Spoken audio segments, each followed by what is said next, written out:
Përshëndetje dhe mirë se vini në këtë episod të ri të podcastit Shnet me Eridën. Unë jam Rasirita Çepele, farmaciste. Ndryshimet klimatike, ndryshimet në ushqime, ndryshimet në prodhime të ndryshme të produkteve kozmetike, qoftë vendore, qoftë importuara, qoftë në ato me një histori mbar botërore, ndikojnë të gjitha në shëndetin tonë të përgjithshëm, po ashtu edhe stresi. Por në lëkurë çfarë efekti kanë? Tani që vjen vera apo dhe e pranvera, kur rrezet e diellit shtohen, ne fillojmë të shqetësohemi më shumë për lëkurën dhe kemi harruar atë gjatë dimrit. Për të folur pak më shumë rreth gjithë mënyrës se si funksionon lëkura jonë, çfarë duhet kemi kujdes dhe sidomos për disa problematika kryesore siç janë alergjitë në lëkurë apo nishanet, kam kënaqësinë që sot këtë bisedë ta zhvilloj me një dermatologe të mirënjohur në Kosovë, por jo vetëm, me doktoresh Shkëndije Dobrona. Doktoresha, mirë se erdhët. Faleminderit për ftesën, mirë si u gjej. Kohët e fundit kam parë në rrjetet sociale që keni qenë në një udhëtim të largët, a ndikon në shëndetin e lëkurës udhëtimi për të reduktuar stresin? Natyrisht ndikon, udhëtimet e gjata me aeroplan e dehidrojnë lëkurën, po natyrisht që ka mënyra se si të ruhet lëkura, domethënë të pihet uji, të përdoren kremrat e duhura dhe natyrisht nëse shkon në vende që ka diell, mbrojtja nga dielli.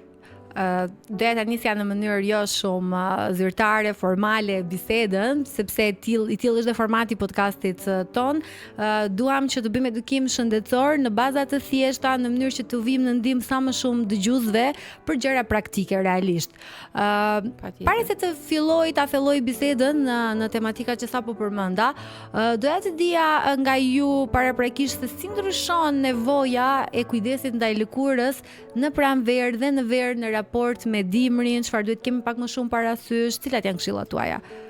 Po shiko, si dimri ashtu edhe vera janë sezonet të cilat janë për shkak temperaturave të mëdha edhe të ulta, domethënë janë temperatura këto edhe rrezet e diellit shtuar që e dëmtojnë lëkurën. Prandaj si vera si dimri janë periudha jo të përshtatshme për lëkurën, prandaj mirëmbajtja gjatë periudhës verës edhe të dimrit janë të posaçme, ndërsa pranvera dhe vjeshta janë periudha kur zakonisht bëhet ripërthrirja e lëkurës, domethënë nga dielli, nga dalja nga dimri, duhet të ripërthrihet lëkura dhe të përgatitet për verë. Prandaj bëhen përdoren kremrat e duhur që janë pak më agresiv ose edhe tretmanet të cilat e zbusin dëmin e krijuar gjatë periudhës së dimrit dhe përgatisin për periudhën e verës. Ju përmendët tretmane agresive që ta sqarojmë pak për dëgjuesit. Këto tretmane që janë pak më të thella ose më të ashpra për lëkurën, por që kanë rezultate shumë të mira, duhet i bëjmë gjatë dimrit apo tani që vjen pranvera? Është ky një gabim që bëjmë ne për shembull me këto mikrotshpimet, me radiofrekuencat, me këto tretmane të këtij tipi, është një lloj gabimi që ne e bëjmë tani në pranverë apo nuk ka gabim këtu? Po, janë disa tretmane që lejohen të bëhen vetëm deri në mars, në fund të muajit mars, ndonjëherë edhe në prill. Këto janë disa nga aparaturat që janë energy based device, domethënë janë aparatura që bazohen në energji, të cilat për shkak të efektit të tyre më agresiv në lëkurë, natyrisht nuk tolerohet të përdoren pas muajit të mars. Pasta janë disa prap që janë agresive, po të cilat nuk agresiviteti i tyre është i kontrolluar, edhe nëse përcillet me substanca të duhura, sipas nevojës së pacientit, në duart e profesionistit, atëherë mund të bëhen edhe nga periudha prill-maj. Një nga gabimet më të shpeshta që ne kemi përvojë realisht në barnatore, po flas në kuadrin e farmacistit tani, është fakti që pacienti e përdor kremin e diellit nga marsi, prilli kur fillojnë rrezet më të mëdha, edhe deri në shtator, maksimumi në shtator, po them, edhe pastaj e lë atë kremin e diellit. Sidomos te kremat e trupit, e lën kremin e trupit dhe e ripërdorin prap kur fillon sezoni tjetër. Ktu ç'a gabimi kemi bërë realisht, doktoresh? Gabimi është se në faktin e mos përdorimit të duhur të kremit kundër diellit. Në një kemi raste që përdoret direkt në lëkurë. Domethënë kremi kundër diellit nuk është i sajuar për të ripërthrir lëkurën, për shembull, ose për ta mbrojtur lëkurën nga hidrimi dhe agjentet e jashtëm. Kremi kundër diellit është për ta mbrojtur lëkurën vetëm nga rrezet. Prandaj në bazë, që kemi shumë raste që e përdorin direkt. Në bazë vendoset një krem hidratues ose një krem varësisht nga problemi që ka, apo është vetëm mirëmbajtës, hidratues, apo që edhe mjekues, mbi të pastaj vendoset kremi kundër diellit.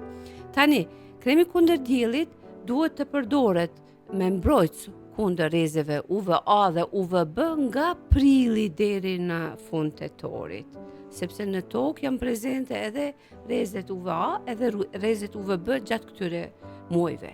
Por nga tetori deri në prill janë prezente rrezet UVA, të cilat dëpërtojnë thellë.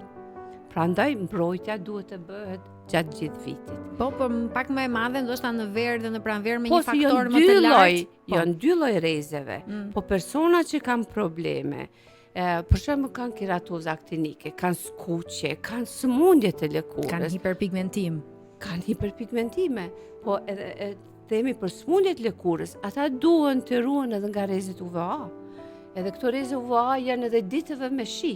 Unë i them, ret dhe shiu nuk i ndal prezencën e rrezeve në tokë. Domethënë, i ndal vetëm ato të ngrohjes, po jo edhe të rrezeve që bëjnë dam në lëkurë. Ky është një problem i përgjithshëm ose një temë që trajtohet vazhdimisht dhe prap gabohet vazhdimisht nga pacientët, prandaj unë e përmenda edhe më shumë. Ne çdo ditë po përballemi me qendra të ndryshme estetike dhe ku jo domosdoshmërisht kanë një dermatolog aty. Personalisht trajtimet e fytyrës nuk i bëjnë në qendra estetike që nuk kanë dermatolog mjek, pra mjeku dermatolog është ai që bën trajtime ndërhyrje dhe trajtimin e sëmundjeve. Ka dhe shumë trende të kohëve të fundit që po futen në si trajtime estetike, po dhe në trajtimet e sëmundjeve, shkenca evolon. Cili është mendimi juaj në raport me trendet e fundit për sa i përket tretmaneve të lëkurës apo kujdesit ndaj lëkurës? Çka ka ndonjë gjë që ju ka mbetur realisht nga konferenca e fundit që keni qenë? Në konferencën e fundit që ishim, kemi diskutuar bashkë me dermatolog që ata që nuk ishin mjek, domethënë nuk ishin dermatolog, nuk ishin kirurg plastik, kirurg maksilofacial, nuk i linin të regjistroheshin për të marrë pjesë në ligjërata, workshope. Ata që nuk ishin të këtyre profileve, domethënë mjek, kirurg plastik edhe kirurg maksilofacial, i lejonin të hynin vetëm në pjesën e panajirit që organizojnë. Po. Domethënë me këto tregon që kush nuk është dermatolog, kirurg plastik dhe kirurg maksilofacial nuk mund të mirëte pjesë në ligjëratat shkencore, në workshope, në punëtoritë e shumta që kanë të bëjnë me ndërhyrjet, apo jo? Që na prezantohen, domethënë rastet, na prezantohen statistikat e studimeve, domethënë rezultatet e studimeve që janë bërë për produkte, për aparatura, përdorimit tek problemet lëkurore apo edhe të një lëkurë për mirëmbajtje. Domethënë me këto tregon kush duhet mirët me këto probleme. Domethënë derisa një dermatolog, një kirurg, domethënë e kryen fakultetin, e kryen specializimin 4 vjet, 5 vite, edhe vazhdimisht gjatë gjithë jetës shkon në trajnime spaku 2 herë në vit. Tregon që asaj specializim nuk mjafton. Domethënë ti vazhdimisht duhesh me qenë në rrjedha edhe të përfitosh edhe nga përvojat e tjerë dhe jo vetëm përvojat e tua. Edhe me këtë një njeri që logjikon e din se edhe për mirëmbajtje, edhe për anti-aging, që është dermatologu ai që duhet të konsultohet, jo dikush që ka kryer një kurs 2 ditor apo disa mujor. Të mund të bëjnë disa tretmane të lehta, masazha. Po, ato pra kur vjen puna tek rutina e përditshme, në bazë nëse lëkura nuk ka probleme të tipit akne apo sëmundje, infeksione, një rutinë e përditshme është okay që mund ta japi dhe farmacisti një lloj këshille bazike. Është okay. Po kur shkojmë pastaj në dyqane kozmetike, aty duhet të mendojmë 2 herë se kush po na këshillon, pa ofenduar kërkën që punon aty brenda, por ka disa gjëra që ndahen me dramatik. Dermatologjia është një shkollë më vete, siç është çdo degë tjetër e re mjekësisë dhe është e përjetshme. Pra, investimi që mjeku bën aty është i përjetshëm sepse non stop duhet të jetë në rrjedhë me trendet. A ka ndonjë trend të fundit që po bën namin që kërkohet nga pacientët kur vinë në ordinancë tek ju? Ka raste, për shembull ka qenë një periudhë lemon bottle. Po. Edhe ne edhe do njën i ignoron këto. Do më thonë trendet që bën nga TikToku, sepse ne i shpërndajmë trendet që bën në për konferenca mjekësore, dermatologjike.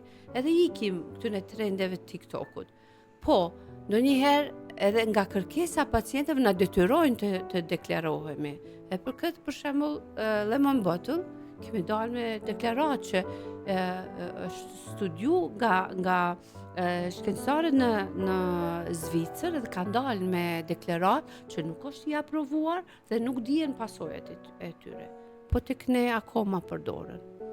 Nëse mjetet e rrjeteve sociale, siç Instagrami, TikToku, Facebooku, përdoren siç duhen për të përcjellë mesazhe si ky që ju po përcjellni sot, jemi shumë okay. A vin pacientët ndonjëherë me ndonjë rast që kanë parë në TikTok, e kanë përdorur diçka dhe ju ka shkaktuar një lloj pasoje, infeksion ose djegje ose diçka tjetër? Ka ndodhur raste tek ju që kanë ardhur dhe duhet i trajtoni? Kush është pasoja këtu? Ka raste me domethënë kontakt dermatit ose alergji. Ka raste në zhvillimin e granulomave, të cilat janë shumë të mundimshme për të trajtuar. Ka raste edhe të përdorimit edhe të aparaturave, domethënë nga jo profesionistët që thjesht sjellin pasoja. Kam pasur raste të mërshme të përdorimit të, për shembull, është një aparatur Plasma Light, domethënë Plasma Pen, që përdoret për disa trajtime, po ja kishin bërë njerëz gjithë fytyrën edhe qafën. Ajo ke e tmerrshme edhe pasojat kanë me cikatrikse të tmerrshme që shpresoj nga kremrat edhe nga tretmanet që i kemi sugjeruar tash, du t'i bëj disa dhe du të shpenzoj shumë tani për të ripërtri lëkurën e trajtuar nga jo profesionistët. A shkojmë ne, po e vë veten tani si pacient, a shkojmë ne në për vende të pakontrolluara për shkak të çmimit, apo për shkak se po ndikohemi nga shoqëria, po ndikohemi nga rrjetet sociale, dhe pastaj na kushton dy fish kjo si në kosto të lëkurës dhe në kosto të buxhetit pastaj të ekonomisë. Nga çfarë po ndikohemi më shumë? Nga çmimi ndoshta i parë? Edhe çmimi edhe ndikimi i rrethit. Sepse shpesh marrin oferta kështu si grup. Po. Edhe pastaj shkojnë si grup edhe pastaj harxojnë 3 fish si grup për të trajtuar atë që është bërë keq. Çka i flasun e një tres, për shembull, kur vjen për të konsultuar diçka. I them, dëgjoj. Ti je re, nuk ki nevojë për intervenime. Nëse ka diçka që të pengon, po, mund veprojmë kështu.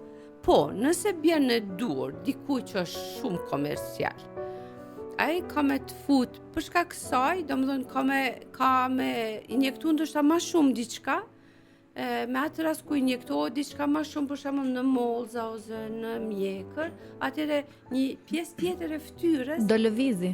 Jo, do të çrregullohet. Do bie në sy që është tani më pakt. E vërtet. Edhe ajo është një stimulim për ta detyru të shkon prapë tek ajo. Edhe unë vazhdimisht flas. Të rejat nuk kanë nevojë për intervenim. Ato mund të jenë ndonjë kompleks që kanë që mund të mbushet ose të korrigjohet shumë lehtë. Po jo me egzagerim, jo me injektime të shumta, jo me shpërfturim. Sepse praktikisht njëri me fryrë shumë të buzëve, me fryrë shumë të mollzave, të mjekës, disproporcion. Ato edhe nuk po duken edhe natyrshëm, e vërtet. Po edhe thjesht nuk po i ngjajnë vetes. Me që jemi në kuadër të bisedës angazhimeve ose të ndikimeve që ne marrim nga rrjetet sociale, ka disa video që po qarkullojnë të titulluara Do It Yourself, pra bëje mirë, bëje vet.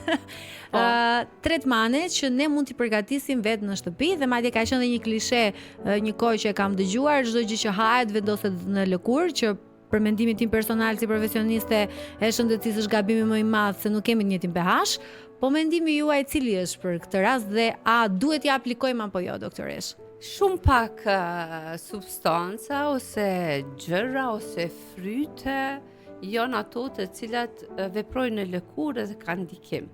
Sepse nëse e merr ti një ve edhe i qet pak vaj, edhe atë e qet në tigan. Edhe përgatitet dhe han. Po. Ato përfitime i merr lëkura domethënë Nga brenda. nga brendësia.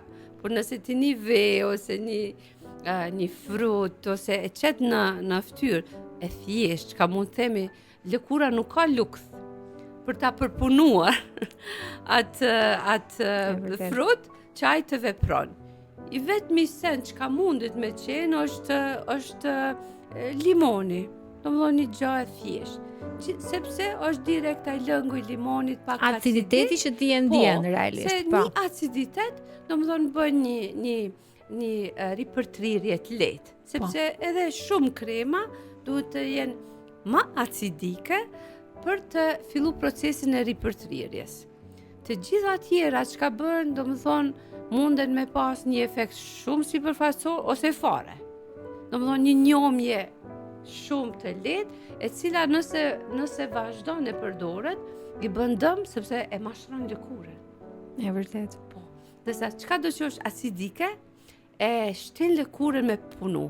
Domethënë nuk e bën parazite. Lëkura njëjtë si muskuli, nëse aktivizohet, domethënë rrin më vital. Edhe lëkura, nëse aktivizohet, rrin më vitale. E domethënë këto produkte që janë pak acidike munden me ndiku, po janë kremrat për ata. Nga ky ndikimi që ne kemi dhe nga word of mouth, që flasim me njëra tjetrën, kam përdorur këtë gjë, shumë mirë kjo gjë, ajo gjë, vjen një kohë që ne na duket sikur nuk po na funksionon mirë një produkt. A është e vërtetë që lëkura fillon edhe mësohet me një linjë të caktuar ndonjëherë ose me një lloj kremi dhe ka nevojë për të ndryshuar, sa shpesh duhet ta ndryshojmë? Mendimin tuaj do doja për këtë Definitivisht pjesë. kremrat duhet të ndrohen. 3 deri në 6 muaj është maksimumi i përdorimit një kremi. Edhe ai duhet të ndrohet. Mund të ndrohet nga njëjta linjë, po me komponenta tjera, mund të ndrohet nga linja tjetër, po prap me produkte të ndryshme. Lëkura ngopet, edhe domethënë 3 deri në 6 muaj është mjaft që një krem të kryej punën e saj, edhe tash të kalojmë produkte tjera. Domethënë edhe çka duhet mbahet mend, gjithmonë kremrat gjatë natës duhen me qenë ata që janë aktiv. Kremat që punojnë në lëkurë dhe aktivizojnë lëkurën. Varësisht nga nevoja natyrisht, varësisht nga problemi, ndërsa ditën janë krema të cilat japin lagështi, ose domethënë lagështi për gjitha llojet e lëkurës, si e ndryshmja, si me akne, si me njolla, si një lëkurë thatë, të gjithave ju vyn lagështia. Por është një gabim që e bojnë tek ne dhe në shumicën e vendeve, sepse mendojnë nëse qesin një krem sa ma i pasur, që ku e qesin ndihen i njom ashtu lëkura, mendojnë që ka kry detyrën Po se ne jemi një shoqëri që duam një krem për të gjitha gjëra. Dua një krem që të bëj dhe këtë dhe këtë dhe këtë dhe atë gjë tjetër dhe realisht nuk ka krem çuditbërës. Jo. Do një rutinë të komplete që ti të arrish në rezultate të mira. Është një lloj miti që ekziston përgjithsisht tek pacientët që kanë lëkurë të yndyrshme, që kanë atë shkëlqimin e përgjithshëm, që mendojnë që nuk ka nevojë për hidratus, se kjo mund t'i arrisë pak më shumë shkëlqimin. A është e vërtet kjo apo është një gabim i madh? Definitivisht jo. Lëkura e yndyrshme ka nevojë për njomje, ka nevojë për lagështi, sepse është, domethënë, nëse ti ke yndyr, nuk do të thotë që ki edhe lagështi mjaft. Po dhe fakti që kur e vendos një krem që njom lëkurën e ndëshme, e ka plot krema që janë të përshtatshme për lëkurat e ndëshme, ndalet edhe prodhimi, minimizohet prodhimi i yndyrës. Pastaj ka krema ose serume që e bëjnë edhe lëkurën të duket më mat. Domethënë edhe e hidrojnë, edhe e minimizojnë prodhimin e yndyrës edhe natyrisht në njëjtën kohë e hidratojnë. Edhe me atë arrin që edhe lëkura e ndryshme të qëndrojë më gjatë më e re. Sa herë duhet ta vizitojmë ne dermatologun, duke bërë pjesë të rutinës të jetës sonë të shëndetshme, kur nuk kemi ndonjë problem, se përgjithsisht ne jemi mësuar që të shkojmë jo vetëm te dermatologu, por te çdo mjek kur kemi ndonjë shqetësim madhor të dukshëm. Shiko, te dermatologu mund të shkosh 2 herë në vit, nëse ki probleme. Nëse ki probleme duhesh edhe 1 herë në sezon. A kupton, varësisht nga problemi. Për një mirë mbajtje, mund të shkosh fillimisht 1 herë në fillim pranverës, 1 herë në përfundim të verës, që të kuptosh se si duhesh të veprosh gjatë 2 sezonave. Edhe pastaj si duhesh të ndryshosh këto kremra. Rutinat. Po, rutinën, edhe pastaj nuk ke nevojë më, mund të shkosh nëse vren Nëse bën trajtime pastaj të shpesh ndryshme. unë gjatë një vizite si ja jep 3-4 alternativa, edhe i thom, shko 3 muaj me këtë, pastaj kalon me këtë krem, pastaj kalon me këtë rutinë, nëse je mirë, i kthehesh prap. Një cikli, po. Të retës, ose nëse nuk je i kënaqur, vjen.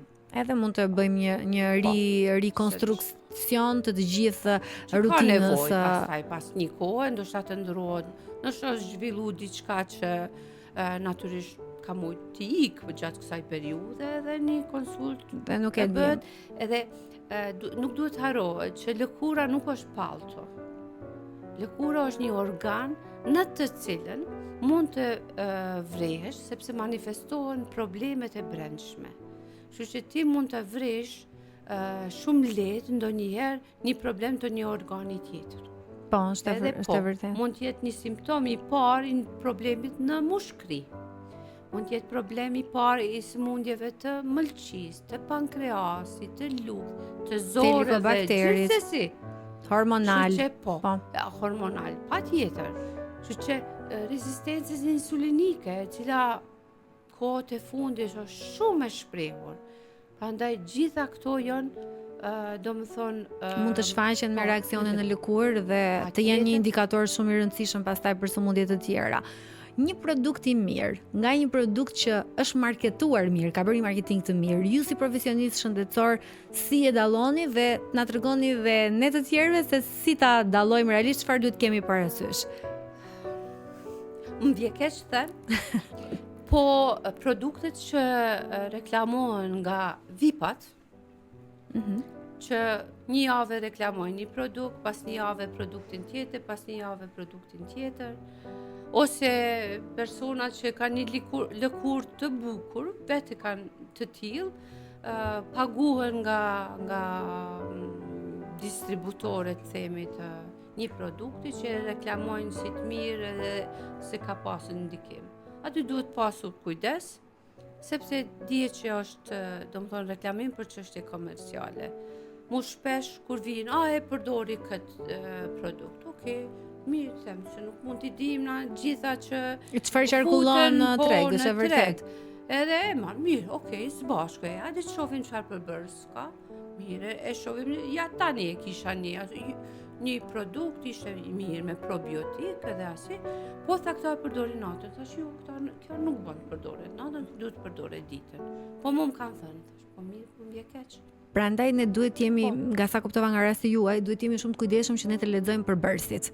Që nëse lëkura jonë është sensitive dhe produkti lexon që është hipoalergjenik, ne mund ta përdorim. Nëse nuk lexon, duhet kemi kujdes të lexojmë përbërësit, prodhusin, si ruhet ai produkti, ku tregtohet, si blihet, çfarë bëhet. Duhet jemi shumë të kujdesshëm, të jemi skeptik ndaj çdo gjëje që blejmë dhe jo pasi ta kemi përdorur, se kemi një lloj paqëndrueshmërie nga natyra ne si popull, doktoresha. Ne kemi qejf të eksperimentojmë shumë, edhe kur e dim që mund të na dëmtoj pa i marrë parasysh pasojat. Shiko, për shembull, edhe ajo nuk mjafton. Që thu se ka për shembull produkte që kanë retinol. Mirë, rregull. Po ka forma të ndryshme të retinolit. Ka domethënë përqindje të ndryshme të retinolit, të cilat për çështje komerciale, për shembull, ka me një koncentrim 2%. Që është shumë i madh. Ajo mund ta irritoj lëkurën, edhe prap është pak çesharake, po se këshillohet të përdoret sandwich, domethënë metoda, po, vendoset një retinoli, i cili është shumë i fortë. Mbi ta vendoset një preparat tjetër, Një i cili hidratues, zbe ndoshta, po. pro atë efektin e retinolit, edhe pastaj mbit edhe diçka tjetër. Domethënë ti e detyron Lëkurën. personin ti përdori 3 produkte. Pse? Po, a ngarkon kjo dhe lëkurën në mënyrë të panevojshme? Komerciale. Po, e Atëherë vërtet. ti mos ja jep 2%. Ndaj të njëjtin mendim. Jepja. Me përqindje më të ulët, po. Po, se 0,3, sidomos nëse është inkapsuluar, domethënë vepron në mënyrë qetë, pa irritime, po dhe atë e jep një natë po, një natë jo, në atë alternative jep diçka tjetër. Po, e kam një shprehje italianët, ku shkon ngadalë, shkon shëndetshëm, shkon larg, kështu që edhe kështu është metoda më e mirë. Kursehet, se i përdor vetëm 2 produkte, për shembull, jo 3 natën për ta zbut një produkt i cili është shumë i fortë. Atë çfarë kuptimi ka? Është e vërtet. Nëse ne kemi marrë një produkt kështu pa e lexuar mirë dhe i kemi filluar ta përdorim, fillon lloj irritimi i lëkurës. Ku ta dallojmë këtu nëse ne jemi alergjik apo është thjesht një irritim i përkohshëm? Nëse është, domethënë vetëm në pjesën ku është apliku, domethënë është alergji, irritim, është kontakt dermatit. Domethënë që ndodh edhe në kremat mjekësore që japim me qëllim të, domethënë tek aknet ose të një hiperkeratoz, një lëkurë e ashpër e fortë. Domethënë edhe neve mund na ndodh, po na e dim si të veprojmë. E alergji është kur ka pos në fytyrë, ka dhe rreth syve, ka dhe në pjesë tjera të trupit, në duar, lakesa ose në trup. Atëherë, domethënë themi që është një problem alergjik. Nëse na ndodh kjo, ka ndonjë gjë dhe është vetëm irritim, se një pacient kur i ndodh diçka e tillë nuk di ta dalloj, sado që ne mund ta shpjegojmë orë të tëra, prap e ka paniku gjithkënd. Ka ndonjë gjë që duhet bëjnë ose ta mbajnë diçka si ndihmë e parë në shtëpi ose diçka praktike në shtëpi që duhet ta bëjnë menjëherë, ta shikojnë po qetësohet apo jo pas 15-20 minutash dhe pastaj të shkojnë te dermatologu? Një gjë të parë? Kryesisht janë këto kremat për beba që përdoren për ekzema, mund t'i marrin në farmaci, ka krema pantenol, domethënë që mund t'i përdorin. Ndihmë e parë në shtëpi për të gjithë. Krema për djegje, që mund të përdoren. Mund të përdoren kompresa me tretje fiziologjike, mund të përdoren ujë mineral, vetëm ja hek domethënë gazin, e lën të hapur, të ftoftë edhe e përdor. Edhe nëse shet një ujë termal, do ishte okay një sprej termal ta kishim në shtëpi gjithkohës si ndihmë të parë. Kështu që, domethënë ajo qetëson. Nëse nuk e qetëson, atëherë, domethënë dermatologu duhet të shkruaj krema mjekësor, të cilat natyrisht me kufizime. Në kohë edhe kufizime në koncentrim, sepse tjetër është një krem i cili përdoret për rreth syve, tjetër në fytyrë, tjetër në trup. Po, sepse lëkura ndryshon nga çdo zonë e trupit, prandaj s'mund t'i përdorim anasjelltas në çdo vend. Një pyetje që kemi pasur sot nga ndjekëset për episodin me dermatologun ishte një nënë e re dhe thoshte ka shumë dilema për përdorimin e kremit të diellit tek bebet, në cilën moshë duhet ta fillojmë, çfarë duhet të bëjmë, sepse dikush i thot prej 3 muajve, dikush prej 6 muajve, dikush i zgjidhe pra fragrancë, dikush kështu, dikush ashtu. Mendimi juaj profesional? Shiko, ka kremat që domethënë përpiqen të jenë sa më organik për fëmijë. Po për moshat e vogla edhe nuk preferohet të qëndrojnë në diell, ta mund të qëndrojnë në diell pa krema mbrojtës, po në diellin e orës 9 të mëngjesit ose në diellin e orës 6 në mbrëmje. Mjafton për një fëmijë, nuk ka nevojë më shumë.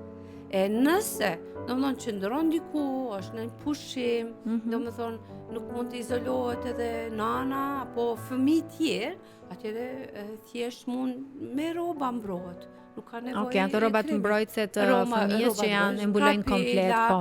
Me ato shamia që përcjellen, rrobat holla, pambuku me ngjyra të hapura, edhe janë dhe do kostume si surf që mund ato pak mund ta djersisin. Ta djersisin, okej, dhe të shkaktojnë. Mund të bëhet nëse e fusin në ujë. Në ujë, nëse fëmia del nga uji, ato duhet të largohen për shkak se mund të shkaktojnë irritim të lëkurës, për shkak përmbajtjes silikon që kanë diçka e tillë. Ka bluza pambuku të holla, gati të tejdukshme, të cilat mbrojnë nga rrezet e diellit. Domethënë nuk është me patjetër përdoret kremi kundër diellit. Në cilën moshë do ta rekomandonit ju tek fëmijët përdorimin e kremit të diellit, që të jemi të sigurt që s'kemi ndonjë pasojë? Mund të përdoret edhe nga 3 dhe 6 muaj, po sa më shumë që e shtyn, natyrisht është më mirë. Prandaj janë rrobat.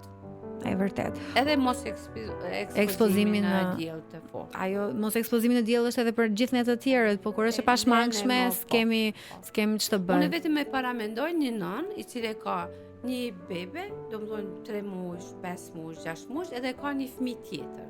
A kupton, të cilën don ta ekspozojnë në diell. Atëherë natyrisht që nuk duhet ta bllokosh edhe fëmijën tjetër, kështu që atë e lyn me krem kundër diellit, tjetrin e mbron me rroba, kapelen, edhe këtë tjetrin domethënë e mbron me rroba. Nishanet, doktoresh, janë një nga problemet më të mëdha që shqetësojnë, edhe ka qenë një pyetje po ashtu sot nga ndjekësit. Kur dhëmbin dhe kur nuk dhëmbin, kur janë të rrezikshëm dhe kur nuk duhet të shqetësohemi? Nishanet nuk dhëmbin. Nuk japin dhimbje. Nëse ka dhimbje, duhet shqetësohemi? Vetëm një ndryshim që është sarkoma, dermatofibrosarkoma, është jep dhimbje dhe ajo është më shumë në lëkurë, një pjesë e lëkurës. Gjitha kanceret e lëkurës nuk japin asnjë simptom, vetëm në pamje. Për shqetësim janë kur shfaqen në lëkurën e re. Kur nuk ka pas nishan, shfaqet një ndryshim. Kam kohën e fundit, në vitin e fundit, 2 raste të vajzave të reja të ekspozuara ndaj solariumeve. Domethënë një nishan i shfaqur në lëkurë të shëndetshme. Pra nuk ka qenë i lindur, është krijuar shkaku i solariumeve. Pra solariumet jo e madhe për asnjë lloj moshe. Po, sidomos jo për moshat nën 18 vjeç. Pastaj, çka është diçka që është një tabu tek ne, edhe që është komplet e gabueshme, që nishanet nuk duhet të hiqen me eksizion kirurgjik. E vetmja mënyrë e trajtimit të nishanit të rrezikshëm, qoftë ai edhe melanom, është kirurgjia. Te mjeku dermatolog. Po. Vetëm edhe kirurgu plastik, edhe kirurgu. Po tek një profesionist shëndetësor që merret me kirurgji. Po, varësisht nga lokalizimi ku është. Edhe i vetmja mënyrë që e largon rrezikun kur ti e heq atë komplet. Edhe tek ne është ajo mendimi i gabuar që kur e heq, mande shfaqet diku tjetër. Jo. Kur e heq, hiqet rreziku, sidomos nëse është në fillim. Po nëse ai ta themi ndryshim melanom, ka lshu metastaza diku tjetër, natyrisht kur e heq, zhvillohen metastazat. Po ai do të psoj si e heqi, si nuk e heq. Si të mos e heq, po. E heq mund të jetojë edhe 2-3 muaj nëse ka metastaza. Nuk e heq, prap mund të jetojë 2-3 deri në 6 muaj nëse ka metastaza. Do më thonë, dhe rrezikshmëria e nishaneve varet edhe nga ekspozimi që ka, sidomos të jashtëm. Nëse është në një vend pak më të fshehur, rreziku që ka për të prekur nga dielli është pak më i vogël, por gjithsesi nuk duhet neglizhuar. Jo, natyrisht, këto nishanet janë edhe në vende që nuk vrehen. Do më thonë janë në kokë, janë në shputa, në gishtri, tek thojt, në organet gjenitale, janë pjesë të cilat askujt nuk i kujtohet i kontrolloj. Po, e vërtet. Prandaj është vizitat e dermatologut. Prandaj persona që kanë anamnezë familjare në familje, që kanë dikë, qoftë prindërit, qoftë një të afër, po, ata patjetër duhet të kontrollohen një herë në vit. Ose persona që janë ekspozuar nga solariumeve ose janë djeg mbi 3 herë në diell. Po, melanoma nuk shfaqet vetëm tek ata që janë djeg. Shfaqen edhe te persona që ushqihen keq. Do më thonë, ushqimet e pashëndetshme, ushqimet me shumë sheqerna, ata do më thonë edhe një nishanet dikush që ka plot, do më thonë i atakojnë ato helmet, ato substancat e mbrendshme, do më thonë atakojnë edhe nga brendësia. Do më thonë nuk është, do më thonë edhe nuk mjafton vetëm trajtimi lokal i jashtëm, po duhet patjetër kujdesemi çfarë ham dhe si të jetojmë. Që indikon. Për herë të parë, doktoresh, unë kam futur një pjesë të shkurtër të një quizi, sepse doja që të mos i trembim shumë dëgjuesit, po të kalojmë edhe në një pjesë se çfarë do preferonte një dermatolog në raport me kur i duhet të zgjedhim midis dy gjërave. Nëse do na duhet të zgjedhim një krem dielli me SPF dhe një kapele të madhe, cilën do zgjidhnit? Kremin. SPF-n apo hidratusin? Edhe hidratusin edhe SPF-n. Serumin apo kremin? Serumi depërton më shumë në lëkurë. Por bëm apo s'bën pa kremin serumi? Ndonjëherë mjafton vetëm serumi. Them edhe aty Po. kur thash kapelën. Kapela mund duket më bukur. Po, domethënë estetikisht dukesh më bukur, po kremi kundër diellit ti mbron edhe pjesë që sepse dielli bie në tokë edhe kthehet. Domethënë në fytyrë kthehet, Po, në reflektohet, vesh, në gjoks. Kështu që kapela nuk mund të jetë mbrojtje e mjaftueshme. 100%. Lëkura e ndryshme apo lëkura e thatë, cila është më e vështirë për të trajtuar? Varet a kanë paraqesin probleme. Lëkura e thatë zhvillon rrudha të vogla më shumë. Ndërsa lëkura e ndryshme zhvillon pore të zgjeruara, edhe mundësia për shfaqjen e akneve është më e madhe. Preferoni një pacient që pyet shumë apo një pacient që nuk ju pyet fare? Ai që nuk pyet fare i sqaroj shumë. Ai që pyet shumë nuk të dëgjon. Sepse mendon më shumë për pyetjen se sa ta marrë që ju po thoni. Realisht. Produkt me fragrancë, me aromë apo një produkt pa fragrancë? Pa fragrancë gjithnjë është më i mirë. Botox apo filler? Botox. Microneedling apo mezoterapi? Microneedling. Peeling kimik apo dermabrazion? Peeling kimik. Dhe për mbyllje një krem me acide alfa hidroksiacide AHA apo një serum me vitaminë C? Të dyja i kam vlerat e veta. Doktoresha, kjo ka qenë një nga bisedat më të këndshme që kemi zhvilluar kohët e fundit në episode. Unë besoj që kemi shpërndar informacione shumë të rëndësishme për pacientët. Nëse ju keni ndonjë këshill të fundit për ta dhënë për dëgjuesit tanë, me shumë kënaqësi mund ta përcjellni përmes këtij episodi. Çfarë do problemi që kanë, është dermatologu ai i cili duhet t'ju ndihmoj ta detektoj problemin edhe t'ju jap zgjidhje, se thjesht t'ju sugjeroj çfarë zgjidhje të bëni. Por edhe anti-aging, se çfarë nevojitet një lëkure pa marrë parasysh nga mosha, është dermatologu ai i cili duhet t'ju sugjeroj dhe e vlerëson çka ka nevojë lëkura juaj. Në përmbyllje të këtij episodi, unë ju falenderoj që na keni ndjekur. Ju mos harroni të na bëni subscribe në kanalin tonë në YouTube Shnet me Eriden dhe në të gjitha rrjetet sociale me të njëjtin emër, në Instagram, TikTok apo Facebook. Ju mund na shkruani në çdo kohë për pyetjet apo personazhet që do doni të kishim të ftuar. Dhe në fund, dëgjojeni trupin kur ju flet, shihni gjërat e vogla të lëkurës, sepse ndonjëherë shenjat të vogla janë indikator për probleme të mëdha. Paçi shëndet.